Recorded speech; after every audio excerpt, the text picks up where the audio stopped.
दिनांक 28 अगस्त को महागामा थाना के कस्बा स्थित उन्मुल मोमानिया जामिया आयशा बनात मदरसा में एक नाबालिग बच्ची का संदिग्ध परिस्थितियों में मौत का मामला सामने आया था, जिसमें मृतका के पिता के लिखित आवेदन के आधार पर महागामा थाना कांड संख्या 177-25 सुसंगत धाराओं में दर्ज किया गया था।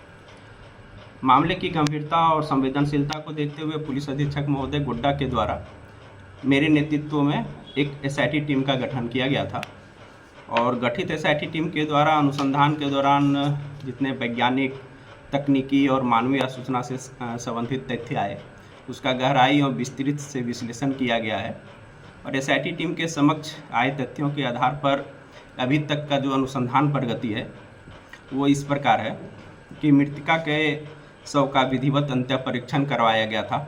अंत्य परीक्षण में चिकित्सक के द्वारा cause of death due to hanging बताया गया।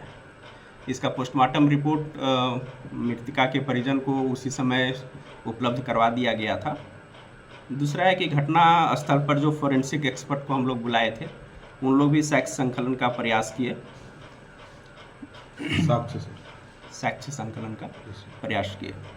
मदरसा प्रबंधन द्वारा उर्दू में लिखा गया एक सुसाइड नोट प्रस्तुत किया गया था, जो बताया गया था कि मृतका के सलवार से बरामद किया गया है, उसके पैकेट में था। उक्त सुसाइड नोट को विधिवत प्रस्तुति से जब्त सूची बनाकर और माननीय न्यायालय से अनुमति प्राप्त कर उसको विधि विज्ञान प्रयोगशाला मिलान के लिए भेजा गया है। घटना के समय मृतका द्वारा पहने गए कपड़े और अन्य जरूरी चीज़ों को विधिवत जांच हेतु विधि विज्ञान प्रयोगशाला को भेजा गया है, जो रिपोर्ट अभी अप्राप्त है। अनुसंधान के क्रम में मदरसा के कई स्टाफ और मदरसा में पढ़ने वाली कई बच्चियों और उसके माता पिता का बयान लिया गया है।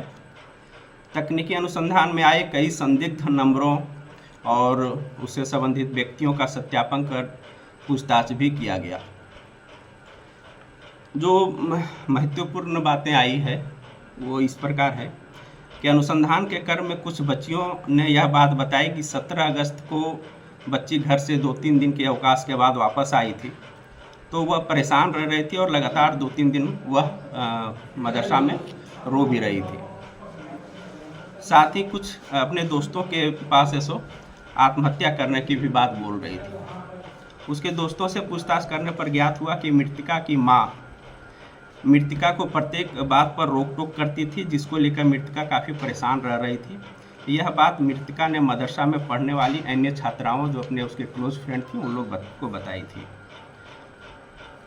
दूसरा क्या है कि सुसाइड नोट के संबंध में जब अनुसंधान किया जा रहा था तो उसकी फ्रेंड में ही एक बच्ची है, जिसके द्वारा यह बताया गया कि वह सुसाइड नोट उस बच्ची के द्वारा ही लिखा गया था, जिसको मृतका ने खुद लिखवाया था और ये सुसाइड नोट 26 अगस्त को ही वह लिखवाई थी। पूछताछ में सुसाइड नोट लिखने वाली छात्रा ने इसे स्वीकार किया। साथ में एक और बच्ची है जो उस समय सुसाइड नोट लिखवाने के समय वहाँ मौजूद थी, उसने भी बताया कि ये मेरे समक्ष ही लिखा गया है। तो ये छात्राओं का बयान मृतका के संबंधित है और उसका कहना था कि मृतका जो यह बोल के ये सुसाइड नोट लिखवाए कि वो अपने परिजन को इसका देखकर और डराएगी। बाद में वो बताए कि हम फाड़ दिए थे। इन बच्चियों का बयान है सो बाल कल्याण समिति गुड्डा और माननीय न्यायालय में धारा 183 के तहत भी रिकॉर्ड करवाया गया है।